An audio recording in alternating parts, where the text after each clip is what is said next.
CBSE examination of 2019-20, and I will be sharing all my tips to you that how I prepared for this exam.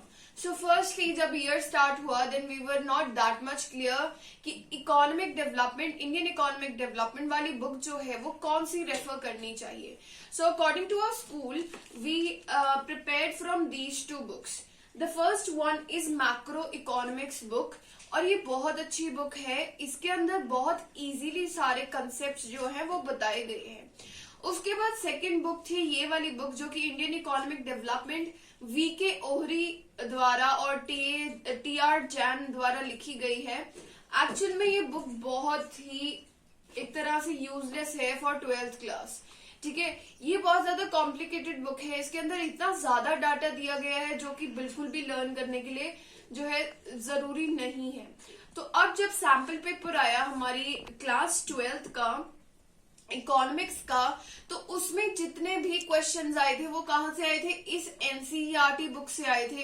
That was Indian economic development NCERT.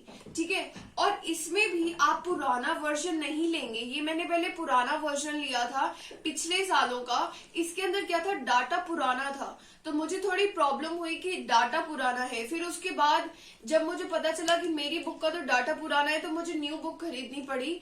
तो काफी problem आती है.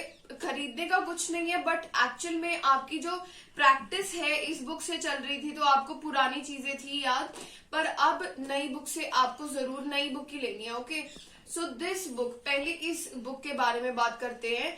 ये book 40 marks की है और ये book इतनी इजी है और इतनी अच्छी है. ठीक है, बिल्कुल ही ज्यादा बड़े चैप्टर्स नहीं है, बहुत लॉजिकल चैप्टर्स है. तो आपको क्या करना है, जो बच्चे जिन्हें जो है मैक्रो इकोनॉमिक्स ज्यादा समझ नहीं आ रही है, वो पहले इस बुक को इतना थॉरो कर ले, सब कुछ अच्छी तरीके से पढ़ ले इस बुक का. इस बुक में बहुत से ईयर बेस्ड चीजें बताई गई हैं कि ये ऑर्गेनाइजेशन इस ईयर के अंदर एस्टैब्लिश हुई थी. तो ये सारी चीजें तो आपको लर्न करनी है.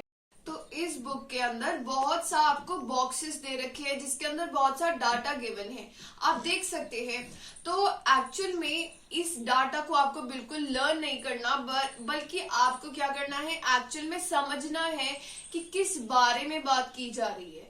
ठीक है, क्या क्या चेंजेस आ रहे हैं आपके डाटा में, क्या डाटा एक फेवरेबल कंडीशन को जो है लीड कर रहा है या फिर बुरी कंडीशन की तरफ जो है इंडिकेट कर रहा है. तो उसके बाद सैंपल पेपर में एक क्वेश्चन आया गया था कि जितने भी आपकी बुक में चार्ट्स हैं, चार्ट्स जो हैं आपको एनालाइज करने आने चाहिए. जैसे चार्ट गिवन है उसी के आगे पीछे जो है बहुत सी एक्सप्लेनेशन दी गई है उसके बारे में. तो आपको बिल्कुल अच्छी तरीके से कि ये चार्ट ऐसे ऊपर को क्यों जा रहा है, किस वजह से जा रहा है, नीचे क्यों जा रहा है, इसकी लाइन जो है, ठीक है, ये सारी चीजें आपको कर लेनी है. अब जब भी क्वेश्चंस आएंगे आपके 1 मार्क्स के, उसके अंदर कौन कौन से टाइप्स आते हैं? ट्रू फॉल्स आएंगे, फिलअप्स आएंगे, 1 मार्क्स क्वेश्चन आएंगे, सिंपल 1 वर्ड और 1 सेंटेंस क्वेश्चन आएंगे. उसके बाद मैचिंग आ सकती है या फिर arrange it in chronological order, ये सब कुछ आता है. तो आपको क्या करना है, इस बुक को बहुत अच्छी तरीके से कर लेना है. और ये बहुत इंटरेस्टिंग बुक है. अगर आप अभी से भी करना शुरू करोगे तो आपकी पूरी कंप्लीट हो जाएगी. यू कैन सी कि कितनी छोटी है book.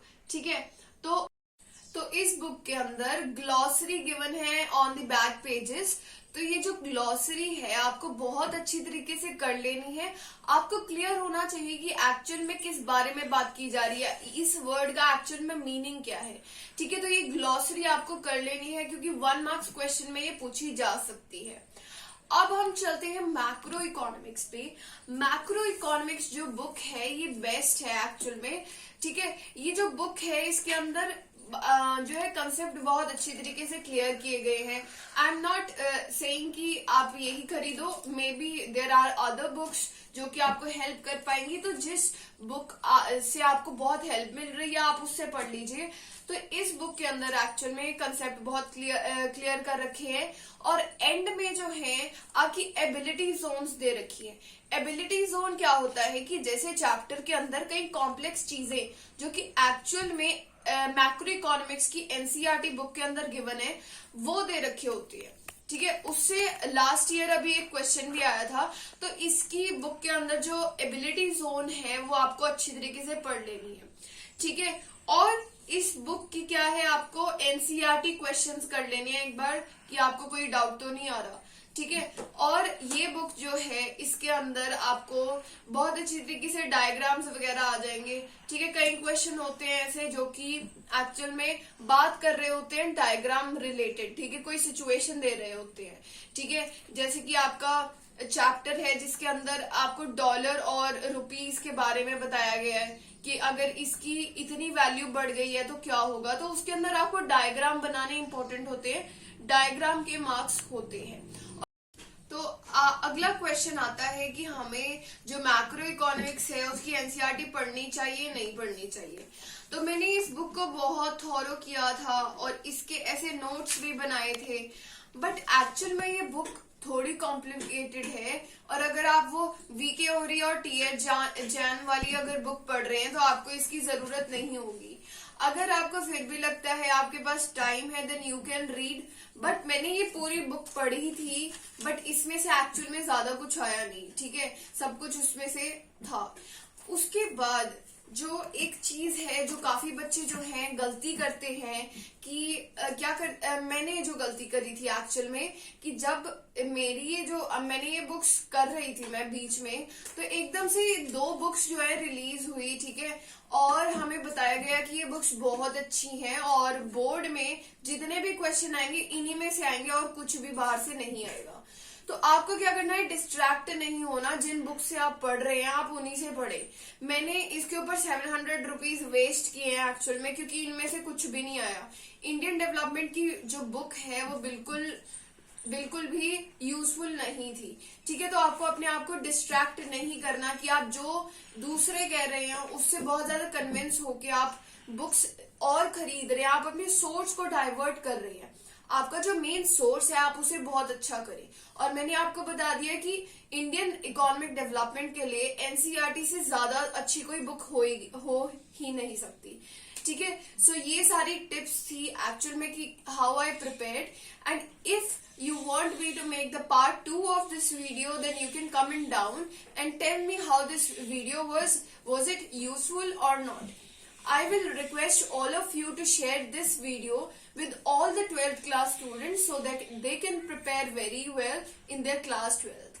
Thank you so much. You may subscribe to my channel for more guidance. Thank you.